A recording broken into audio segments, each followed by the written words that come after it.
श्री गणेशाय नमः। जय माता दी। श्री दुर्गा सप्तशती अध्याय 7। ऋषि बोले, जब आज्ञा पाते ही चंड मुंड आदि असुर आयुधों से सुसज्जित होकर चतुरंगिनी सेना के साथ चल पड़े।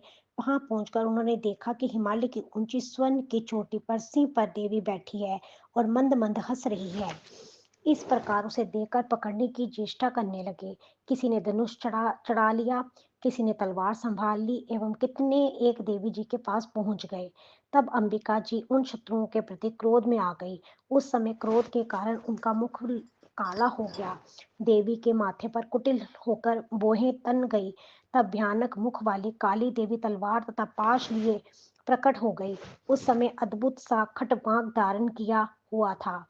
नर मुंड वाला शोभित थी। चीते के चर्म की साड़ी पहने थी। शरीर का मांस सूखा दिखाई देता था। अत्यंत भयानक रूप था। मुख को विस्तार से खोल रहा था। लपलपाती हुई जीवा और भी भयंकर थी। धंसी हुई लाल लाल आंखें थी। गर्जना से सभी दिशाओं को भर दिया था। तब तो बड़े बेग से असुर सेना पर टूट पड़ी। बड़े बड़े असुरों को मारती हुई उनका भक्षण करने लगी।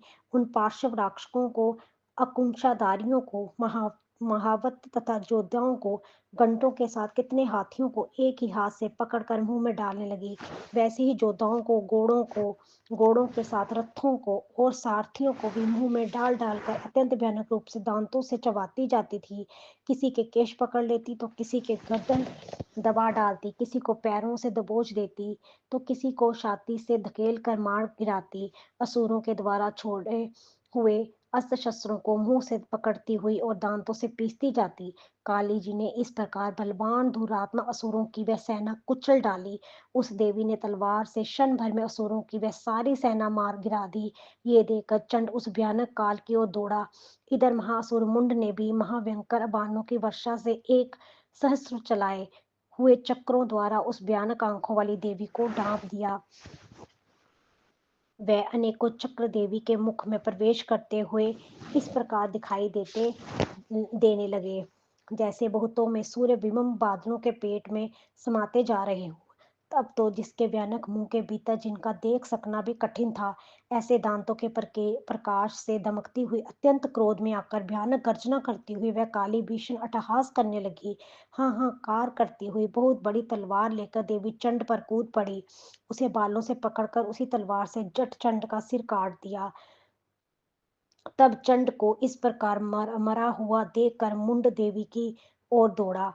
कुपिता काली ने तलवार से मारकर पृथ्वी पर मुंड को गिरा दिया। बची खुची सेना भयभीत होकर इधर उधर भाग गई। इसके अंतरत काली जी ने चंड तथा मुंड के सिर हाथ में ले लिए और फिर भयानक अट्टहास करती हुई चंडिका के पास पहुंचकर बोली, मैंने ये चंड और मुंड नामी महापशु आपके भेंट चढ़ा दिए। अब तो युद्ध जग में शुंभ और निशुंभ का आप स्वयं वध करना। ऋषि बोले, अपने सम्मुख लाए गए चंड चंड मुंड महासुरों को देखकर कल्याणी चंडिका काली से ललिता वचन बोली, हे देवी कालिके, क्योंकि तुम चंड मुंड को लेकर मेरे पास आई हो, इस कारण लोक में चमुंडा इस नाम से तुम्हारी ख्याति होगी। जय माता दी। अध्याय 7 संपूर्ण। माता रानी की कृपा बनी रहे।